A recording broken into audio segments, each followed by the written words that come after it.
Amen. So mga kapatid, ngayong umaga, bago po tayo umupo, tayo po muna ay babasa ng salita ng Diyos. Ito po ang ating mensahe.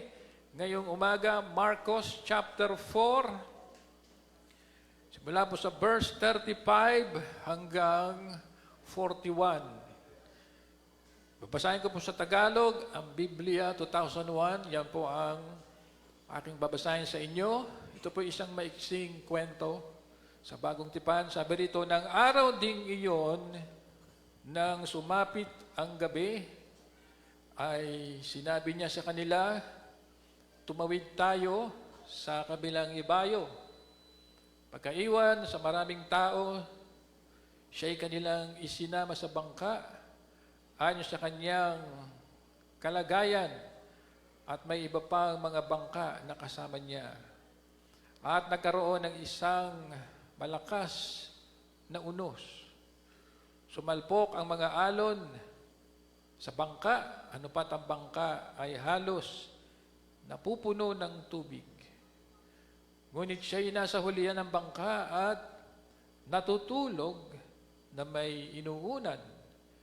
Siya'y ginising nila at sinabi sa kanya, Guro, hindi ka ba nababahala na mapapahamak tayo?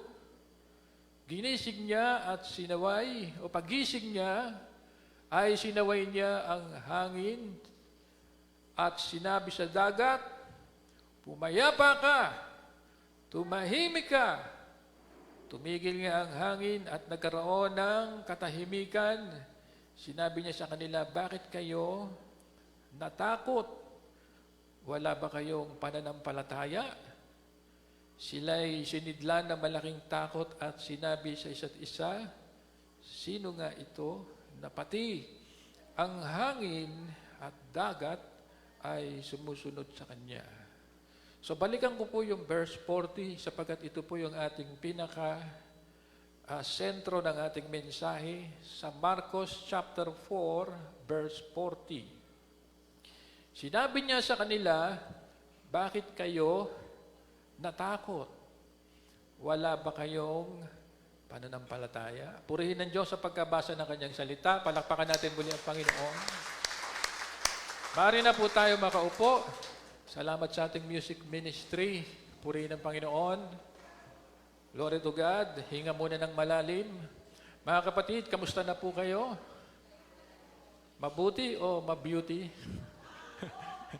Amen. Praise God. Hallelujah. So, ang ating pinagpapasalamat sa Panginoon, God is good. Every day. Amen. Purihin ang Panginoon. Hallelujah. So, ngayong umaga, ang aking message ay may pamagat na faith over fear. Yan po ang aking message ngayong umaga. Faith over fear. Paano mananaig ang ating pananampalataya laban sa takot? Purihin ng Panginoon. Sabi nga mga kapatid, ang takot po at pananampalataya ay dalawang puwersa na laging naglalaban sa ating puso. Kasi ang fear at saka yung faith, meron po silang pagkapareho. Ano po yun? Pareho lang silang naniniwala sa bagay na hindi nakikita.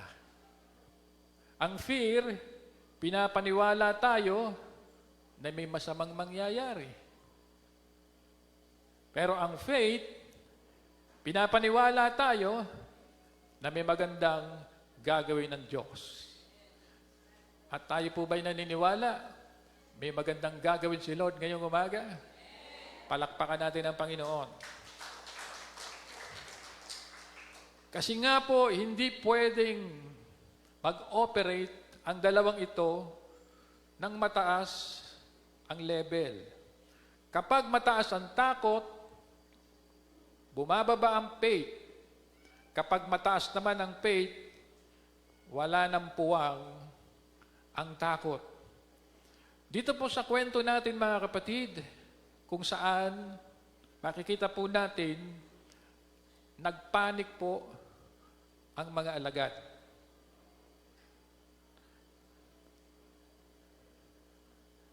Nagpanik po ang mga alagad, pero makikita po natin, pinakita po ng Panginoon sa kanila na mas dapat nilang piliin ang manalig kaysa matakot. So tingnan po muna natin yung pinaka-background ng kasaysayang ito. Purihin ng Panginoon. Gabi po nang ito'y mangyari, hindi lang sinabi kung anong oras, pero madilim po yun. Glory to God. Gabi nang mangyari, yung bagyo na yan. At alam naman natin mga kapatid, ang dilim po, kadalasan yan po ay sumisimbolo ng kawalan ng kasiguruhan, kawalan ng katiyakan. So dito po sa kwento, makikita po natin, katatapos lamang po ng ating Panginoong Jesucristo na mag-Bible study, mag-seminar tungkol sa tinatawag na Kingdom of God. At sa kanyang pagtuturo, ginamit po niya yung mga tinatawag na parables, mga talinhaga. Pagkatapos po ng kanyang pagtuturo, natapos na po yung tinatawag na lecture. So panahon naman para magkaroon ang mga alagad ng tinatawag na practical exam. Amen? At yun nga po, bagyo ang naging test. Pagkatapos po nilang makinig ng mahabang oras sa mga pangangaral ng Panginoong Jesucristo. Purihin ang ating Panginoon. Yung storm na sinasabi dito mga kapatid, sa Greek, ang tawag po dito ay ipo-ipo. Furious squall. Lilaps, kung tawagin po yan. At yan pong tumama sa kanilang ulan o bagyo, hindi po yan basta ordinaryong ulan. Yan po ay isang bagyong napakalakas na kaya pong palubugin yung kanilang barko, yung kanilang sinasakyang bangka. Amen? Ngayon, tingnan po natin mga kapatid, yung lesson yan, yung kwentong yan, sa buhay natin ngayon. Sino po ang nais natin, sino po ang gusto dito na mas magtagumpay ka sa pananampalataya kaysa sa takot? Normal lang naman na magkaroon ng takot. Kahit sino naman natatakot maging ang mga pastor, kahit gaano kalakas ang faith, dumadating din yan. Pero tingnan po natin ang apat na bagay dito sa kwento. Paano mananaig ang faith over fear? Number one, mag-focus sa sinabi ni Lord. Huwag sa nakikita ng mata. Amen? Focus on His Word. Sabi nyo nga, focus. Focus on His Word, not the wind. Balikan natin yung Marcos chapter 4, verse 35. Sinabi niya sa kanila, tumawid tayo sa kabilang ibayo. So mga kapatid, bago pa man humangin ng malakas, ang ating Panginoong Yesus po ay nagsalita na sa kanyang mga alagad at sinabi, tumawid tayo sa kabilang ibayo. Kayo po ba'y naniniwala na hindi alam ni Jesus na mangyayari yung bagyo? Sa palagay niyo po ba, si Kristo nagulat din nung tinamaan ng bagyo yung kanilang bangka? Hindi po. Nung sinabi po ng Panginoong Jesucristo, tumawid tayo sa kabila, sapagkat may misyon, alam ng Panginoon, at hindi nakaila sa Kanya, nadadaan po sila at tatamaan sila ng bagyo. Amen? Pero hindi po sinabi ng Panginoon sa kanyang mga alagad, punta tayo sa kabila. Ay, teka, wag muna. May bagyo nga palang tatama sa atin. Mag-stay muna tayo. Hindi ganun. Bagkos, ang salitang ito ng ating Panginoong Kristo, ang malinaw na naging angkla ng kanilang biyahe. At hindi sila basta-basta pwedeng itaob ng bagyo na yan. Amen. So sabi nga, ang takot ay kadalasang nakabase sa nakikita natin. Kung ano yung nakikita mo, doon minsan nagsisimulang pumasok yung fear. Amen? Ang faith naman ay nakabase sa word ng Panginoon, kung anong sinabi ng ating Panginoong Yesus, panghawakan natin. Sabi ng Panginoon sa kanyang mga alagad, tatawid tayo. At kung sinabi ng Panginoon, gawin mo ito anak, gawin natin ng walang takot. Amen? Kung sinabi niyang tatawid, ibig sabihin, hindi pwedeng lumubog yung bangka na kanilang sinasakyan. Amen? Palakpakan natin ang Panginoon. Isang halimbawa, kapag tayo po ay naglalakad sa tinatawag na hanging bridge, alam niyo yung hanging bridge? Yung gumagalaw-galaw na tulay na tali. Kapag ikay tumawid dyan at tumingin ka sa baba, habang tumatawid ka, ano ang iyong mararamdaman? Di ba matatakot ka? O kaya naman mahihilo ka? At iisipin mo na baka mahulog ka. Amen. Pero kung tatawid ka dyan, ang tingin mo nasa dulo, nandun sa pinakadulo ng hanging bridge na yan, makakatawid ka ng maayos. Amen? Hindi ka makakaramdam ng takot at makakarating ka sa dulo. So anong ibig po nating sabihin? Kay Kristo tayo tumingin, ano man ang mangyari sa ating mundo, para hindi tayo matakot. Palakpakan natin ang Panginoon. Pagbukas mo ng rep, walang laman, nakakatakot. Pagbukas mo ng wallet mo, puro resibo ang laman, nakakatakot. Di po ba? Pag dumating, yung bill ng tubig, yung bill ng kuryente, yung bill ng internet, at wala ka pang hawak na budget, nakakatakot yan. Amen. Pero alam natin na kung kay Kristo tayo titingin, alam natin, God will provide. Ang Panginoon ang bahala dyan. Amen? Praise God. Hallelujah. Tayo daw po kasi, ang hilig daw po nating mag-focus doon sa mga tinatawag na negative reports. Amen? Halimbawa, nakaramdam ka ng ubo. Tapos ang gagawin mo, pupunta ka kaagad sa Google. I-google mo. Ano kaya itong symptoms na nararamdaman ko? I-google ko. Di po ba? Tapos magkakaroon ka na ngayon ng konklusyon. Lord, mamamatay na ba ako? Minsan gano'n na nangyayari, no?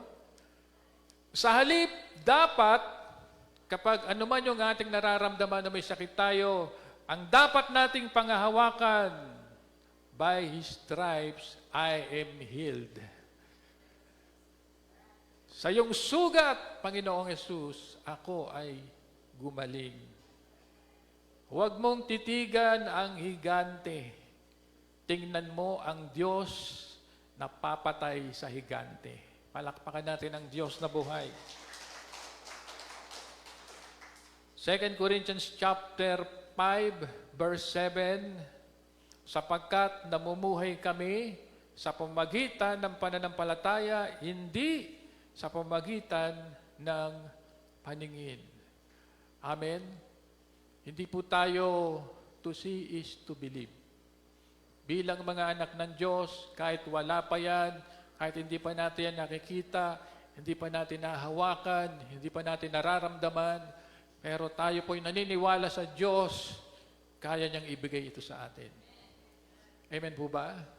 Kung ikaw ay nagpe-pray, Lord, gusto ko na mag-asawa, ang kinin mo, darating yan. Amen?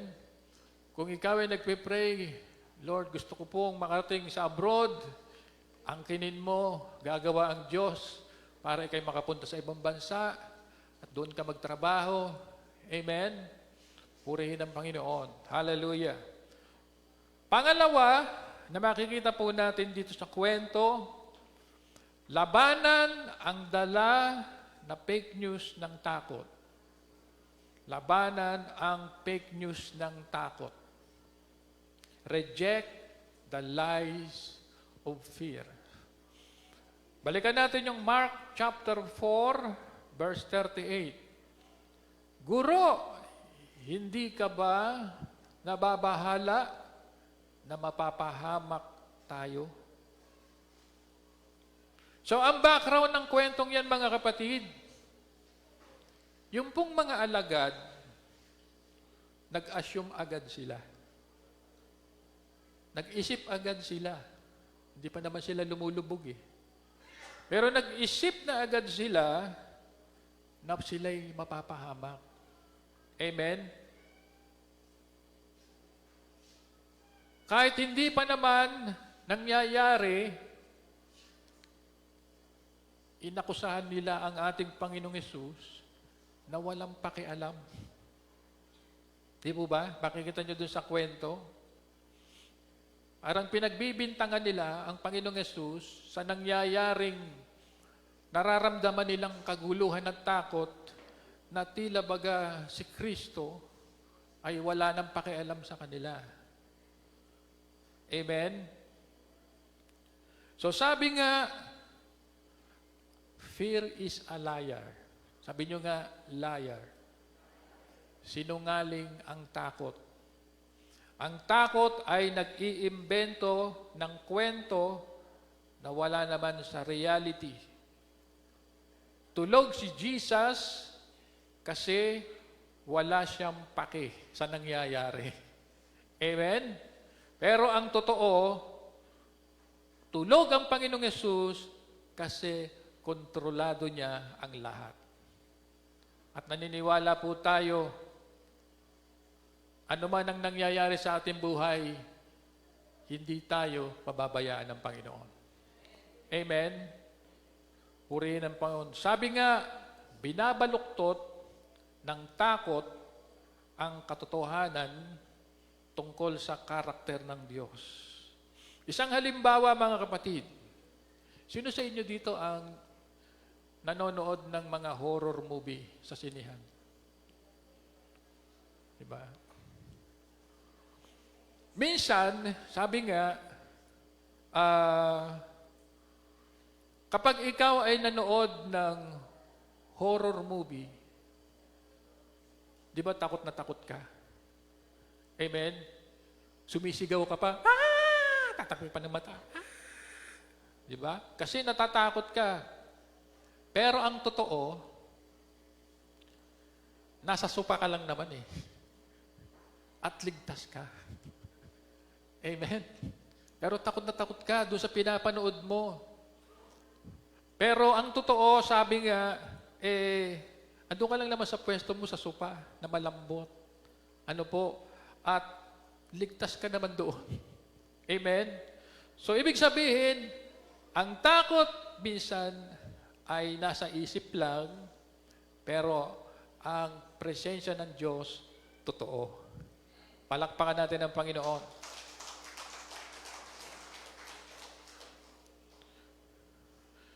Minsan daw kasi, OA tayo mag-isip, minsan. Yung overthinker na tinatawag. Yung bang hindi lang nag-reply yung jowa mo ng asawa mo sa text ng 30 minutes. mag-iisip ka na kaagad, may iba na to. Ganun na agad, ano? Iiwan na ba ako nito? 30 minutes lang naman din nag-reply eh. Diba? Magiging matandang dalaga na ako. Hindi ba pwedeng nalobat lang? Amen? Purihin ng Panginoon. So, ibig sabihin, mga kapatid, huwag tayong gumawa ng sariling kwento na ikasisira ng ulo natin. Amen? Faith sticks to the facts. Mahal ako ng Diyos, hindi niya ako pababayaan. Palakpakan natin ang Panginoon. Isaiah chapter 41 verse 10, ang sabi po, huwag kang matakot sapagkat ako'y kasama mo. Huwag kang mabalisa sapagkat ako'y Diyos mo. Aking palalakasin ka, oo, ikaw ay aking tutulungan. Oo, ikaw ay aking aalalayan ng kanang kamay ng aking katuwiran. Amen. Purihin ang Panginoon. Ikatlo, mga kapatid, gamitin ang autoridad ng pananampalataya. Exercise authority in faith. Balikan po natin yung Marcos chapter 4, verse 39. Pagising niya, ay sinaway niya ang hangin at sinabi sa dagat, pumayapa ka, tumahimik ka, tumigil nga ang hangin at nagkaroon ng katahimikan. Kung mapapansin niyo mga kapatid, hindi po nagmakaawa si Lord. Nakinausap niya yung hangin at sabi niya, hangin please naman, baka pwede namang huminto ka na, please. No? Wala pong ganun. Hindi nakiusap ang Panginoon, hindi siya nagmakaawa, bagkos sinaway po niya ito ng may authority. Sabi niyo nga, authority. Kasi kung makikita niyo po yung ginamit po na, anong tawag doon? Yung tandang panan, no? Pandamdam. No?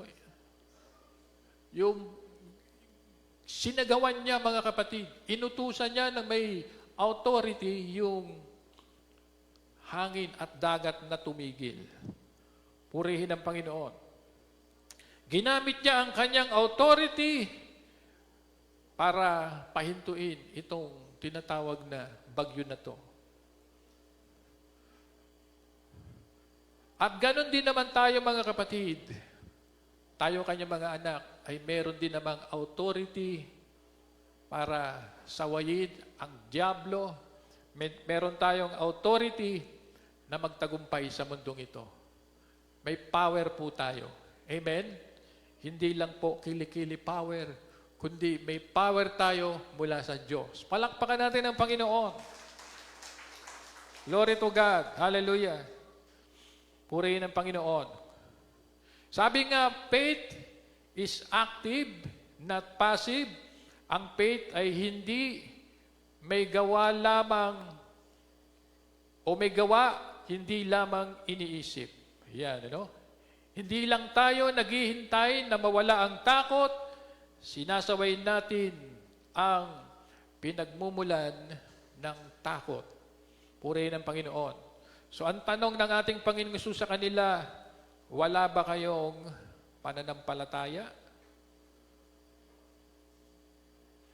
So, dito po pinapakita, mga kapatid, purihin ang Panginoon, nagpapahiwatig na pwede sana nilang gawin yung ginawa ng Panginoon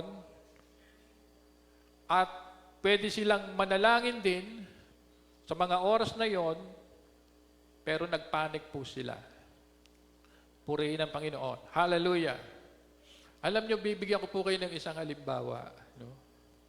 Yung po mga police trapiko o yung mga traffic enforcer, kahit maliit na tao lang yan, once na tinaas po niya yung kamay niya sa malaking truck at pumito, prrrt! Hihinto na po yung malaking truck. So bakit po yung 10-wheeler na yan, nung sinabi ng traffic enforcer na stop, bakit po siya sumunod? Bakit po siya huminto? Hindi dahil yung traffic enforcer malaking tao, macho, hindi po. Kundi dahil sa tinatawag na uniforme niyang suot.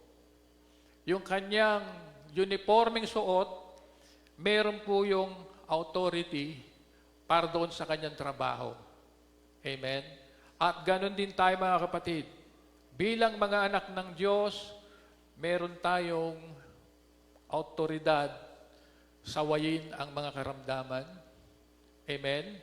Meron tayong authority, sirain at labanan ang dyablo at magwagi bilang anak ng Diyos. Palakpakan natin ang Panginoon. Glory to God.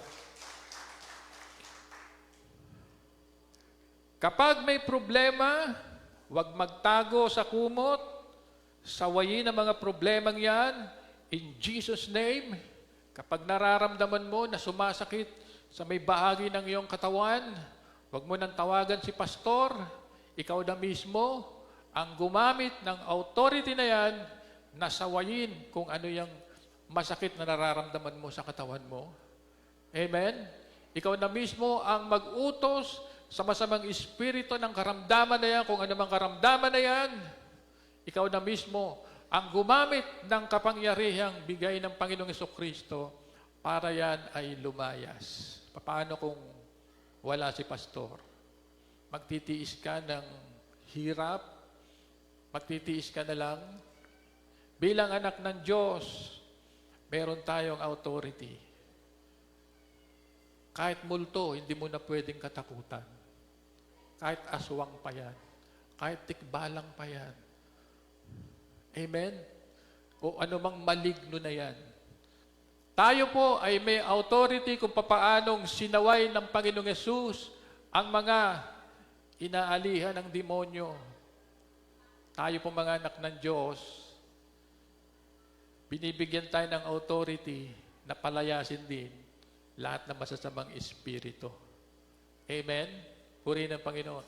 Kaya kung asawa mo, lasenggo, utusan mo yung masamang espiritu ng pagkalasenggo sa kanyang katawan na lumayas. In Jesus' name. Amen? Purihin ng Panginoon. Hallelujah. Kung nararamdaman mo yung dila mo, chismoso, sawayin mo na yan. I rebuke myself. Diba?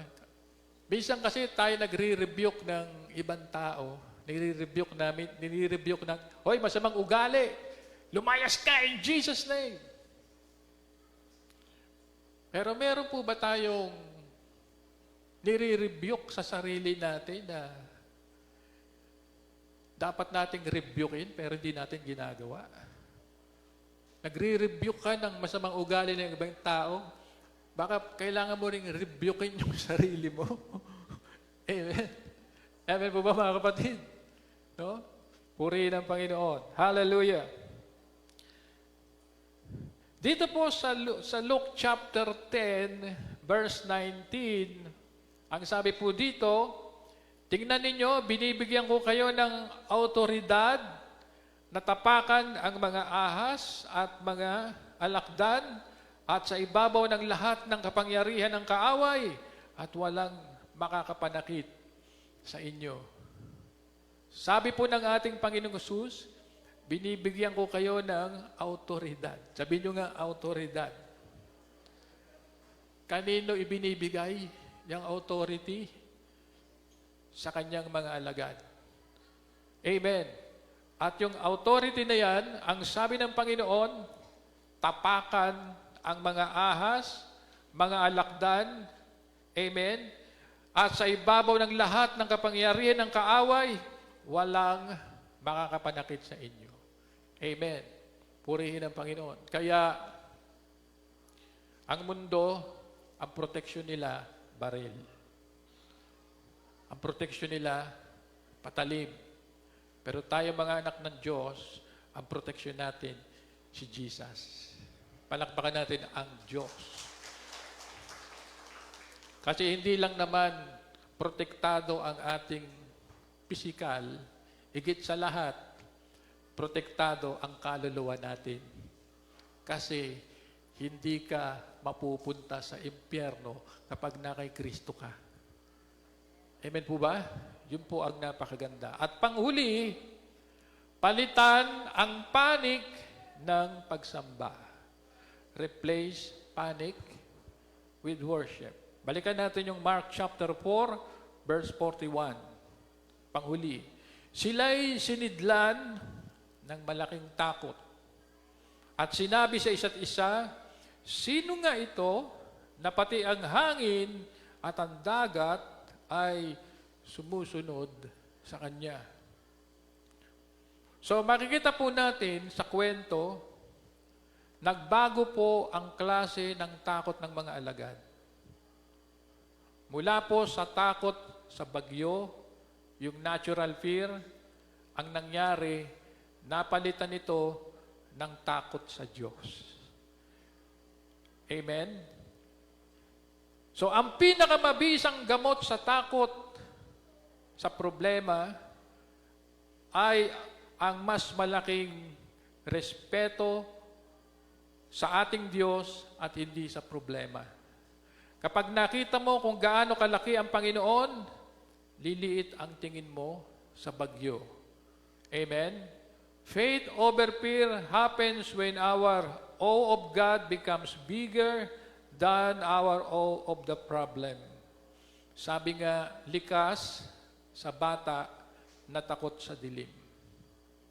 Pero kapag yung kanyang tatay ay dumating at kasama niya, nawawala na po ang takot ng bata at lumalakas ang kanyang loob.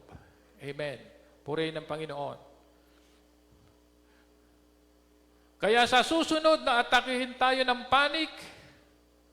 panic attack, subukan nating mag-worship sa Panginoon, mag-play ng mga gospel song, amen, at habang may problema, i-play mo yung iyong cellphone, patugtugin mo yung huwag kang mangangamba, o ano man yung mga worship na kanta, amen, at ikaw ay siguradong lalakas. Palakpakan natin ang Panginoon.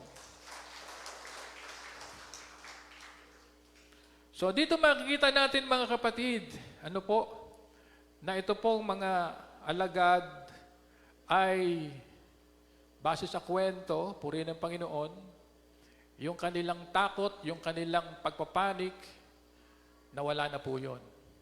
At ang sabi nga po doon, ito'y napalitan ng pagsamba sa Panginoon.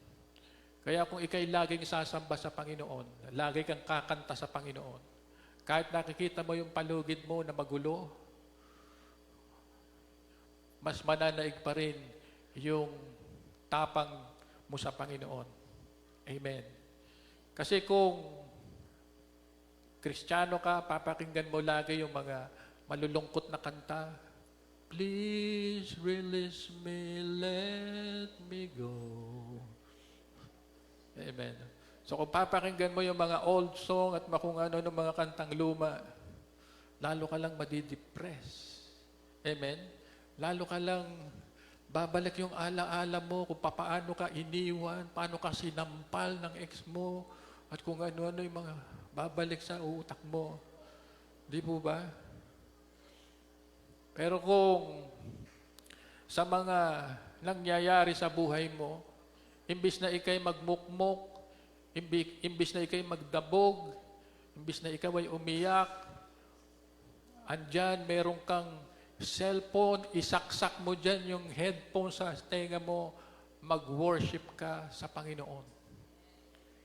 Sino sa inyo rito ang araw-araw nagpi-play sa bahay nyo ng gospel music?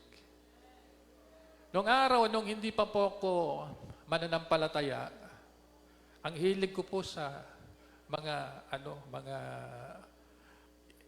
banda na mga sikat, yung Scorpion, yung eagles, ano pa ba? Deep Purple, yung puro rock yung mga sound trip ko nung araw. O may Led Zeppelin, may Kiss, kung ano-ano pa. Napakaraming mga worldly music. Ano po? Pero nung nasa Panginoon na tayo, iniwan na natin yan. Amen? Bagkos ang lagi na po nating pinapakinggan ngayon bilang mga anak ng Diyos, no? Dakila ka, O Diyos, sa habang panahon. Amen. Puro worship na po ang ating piniplay sa bahay. Amen po ba? Kasi mas masarap mag-worship sa Diyos. Palakpakan natin ang Panginoon. Kaya yung mga alagad, yung takot nila, napalitan yun, nawala. Nung makita nila, yung ginawa ng Panginoon na milagro, nakita nila, nagsalita ang Panginoon, sinabi lang doon sa bagyo, huminto. Yung hangin na malakas, sinabi lang, huminto. Ibig sabihin, may kapangyarihan sa bawat salitang lumalabas sa labi ng Panginoon. Kaya kung sinabi ng Panginoon, gagaling ka, gagaling ka. Kung sinabi ng Panginoon, pagpapalain kita, pagpapalain kita. Amen. Kung sinabi ng Panginoon, ililigtas kita, ililigtas kita. Kasi ang Panginoon, makapangyarihan ang kanyang salita. Palakpakan natin ang Diyos na buhay. At dahil nga sa mga himalang nangyari, yung takot na sobrang takot nila, akala nila mamamatay na sila, napalitan ng pag-worship. Maaring nangyayari sa atin yung parang wala ng pag-asa, parang wala ng mangyayaring maganda. Pero kapag kasama mo si Kristo, laging maayos. Amen? May may bagyo. Katulad ng mga alagad. Bagamat kasama nila ang Panginoon, pero dumana sila ng bagyo. Huwag nating isipin na dahil Kristiyano ka na, wala ka ng problema, wala ka ng pagsubok, walang ganon. Ang maganda lang, kung may pagsubok, kasama mo si Kristo, hindi ka matatakot. Palakpakan ng Panginoon. Yun lang ang maganda. Kung may pagsubok, kasama mo si Kristo, may solusyon. Amen. Hindi nila alam kung anong kanilang gagawin. Nataranta sila. Pero sabi ng Panginoon, istorbo kayo, natutulog ako eh. Hindi nyo ba alam, Lord, lumog tayo. Akala lang nila yon. Tandaan mo kapatid, akala mo lang wala ka ng pag-asa, akala mo lang wala nang mangyayari sa buhay mo, akala mo lang yon. Pagkasama mo si Kristo, maganda ang mangyayari. Palakpakan natin ang Panginoon. Pagkasama natin ang Panginoon, hindi papayag si Kristo, lumubog tayo. Amen? Hindi papayag ang Panginoon na tayo po'y lumubog. Hindi naman papayag si Kristo, lumubog yung kanyang mga alagad. Amen? Bakit? Siya may kontrol eh. Amen? Siya yung may hawak ng hangin. Siya yung may hawak ng dagat na yan. Medyo nagkulang lang talaga ng pananampalataya yung mga alagad. At minsan talaga namang nangyayari din yan sa atin. Pero gusto lang ipakita sa atin ng Panginoon, ano ba ang mas gusto mong piliin? Yung magduda o yung manampalataya? Sino ang pinipili na manampalataya? Palakpakan natin ang Panginoon. Kaya ngayong umaga, piliin mo ang manalig na ikay gagaling. Piliin mo na manalig na ikay magtatagumpay. Piliin mo na manalig na ikaw ay magiging success. Kung ano man yung iyong pangarap, ano man yung iyong negosyo, ano man yan, piliin mo ang maging matagumpay. Kasama natin ang Panginoon. Hindi niya tayo pababayaan. Ano man ang mangyari sa mundo, may bagyo man, may Kristong kayang magpapayapa. Amen. Purihin ng Panginoon. Palakpakan natin ng Diyos na buhay. Tayo natin tumayo. Praise God. Hallelujah. Salamat sa Diyos. So ngayong umaga, may bagyo ka bang pinagdadaanan ngayon? Bagyo sa pinansyal, bagyo ng karamdaman, bagyo ng problema. Tandaan mo kapatid, nakita natin sa kwento, ang mga alagad, sobra silang natakot. Tataranta sila na di nila alam kung ano lang kanilang gagawin, pero tama yung kanilang ginawa. Sa panahon nang hindi mo alam ang gagawin mo, kay Kristo ka tumakbo. Yun ang pinakamagandang ginawa nila. Nag-decide sila, lapitan si Jesus at sabihin kay Kristo kung ano yung nangyayari. Ngayong umaga, maaring hindi mo nasasabi sa ibang tao nangyayari sa iyo kasi nahihiya ka.